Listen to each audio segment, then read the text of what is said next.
Welcome. Every election brings a whirlwind of policy discussions, shifts in investor sentiment, and potential to impact markets, industries, and everyday economic realities. But when the biggest economy in the world has elected an old but new president, we need to think about how is it going to shape economic fortunes, particularly its impact on the Indian economy.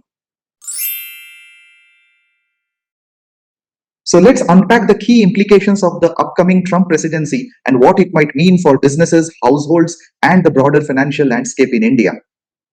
Donald Trump's America First policy has three dimensions: protectionism, nationalism, and non interventionism.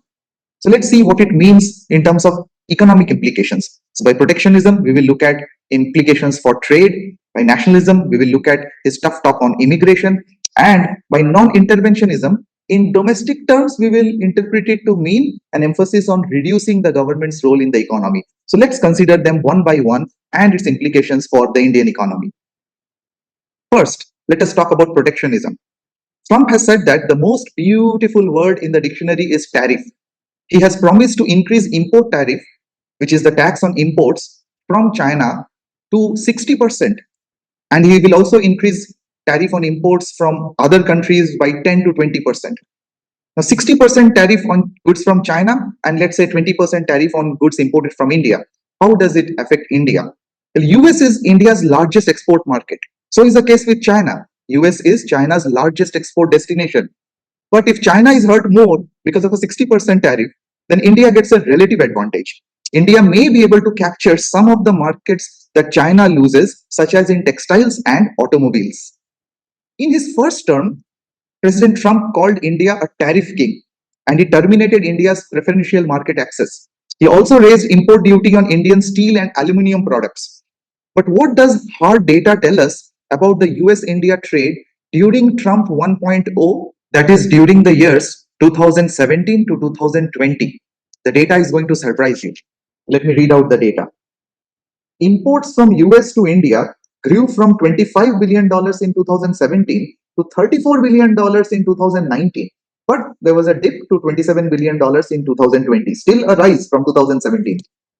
Exports from India to US grew from $48 billion in 2017 to $58 billion in 2019, but dipped to $51 billion in 2020, still a rise from $48 billion at the beginning of Trump 1.0 presidency.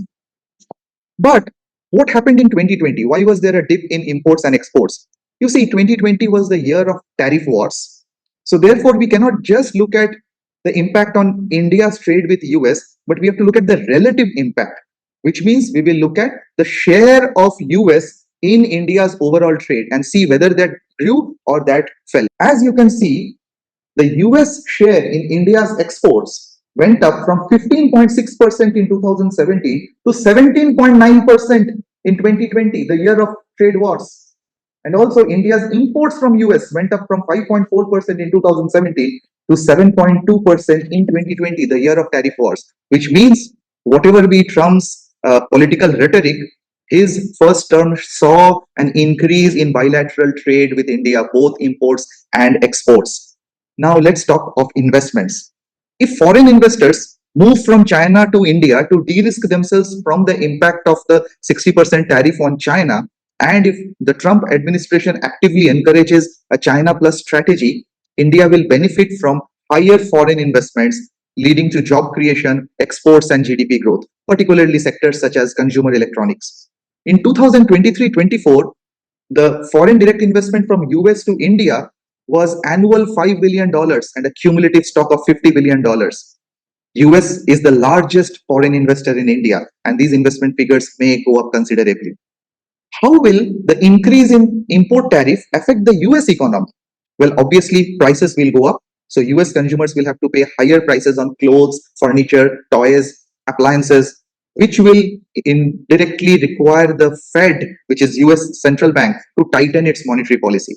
Well, that is quite ironical, given that one of the reasons for Trump winning the election is the pangs of inflation during the Biden years. Nevertheless, if inflation goes up and Fed does not cut interest rates anymore or ends up raising interest rates next year to fight inflation, it will mean that the RBI will not be able to cut the repo rate anytime soon, unless, of course, domestic inflation in India nosedives. Now, let's come to the second pillar of the America First policy, that is immigration. Now, Trump has said he will act tough on immigration.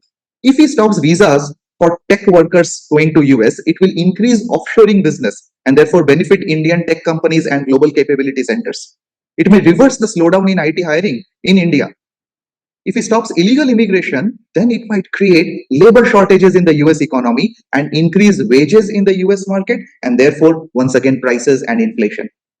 Now, the final pillar of the America First policy, government's role in the economy. Trump has said that he favors reducing the size of the US government. He may get Elon Musk to rationalize government spending and he may cut taxes both on corporates and individuals.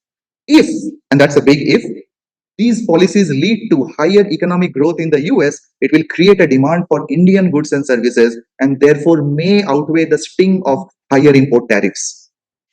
Of course, outside of the economy, there may be gains on defense and strategic cooperation, which is an entirely different discussion that I will skip. So, will it be a net gain or net loss for India? As usual, the answer is blowing in the wind. But one thing is clear, to keep Trump happy, there could be pressures on India to cut tariff on at least his favorite Harley Davidson motorcycle and now perhaps Tesla cars too. So, what do you think is going to be the impact of Trump 2.0 on the Indian economy?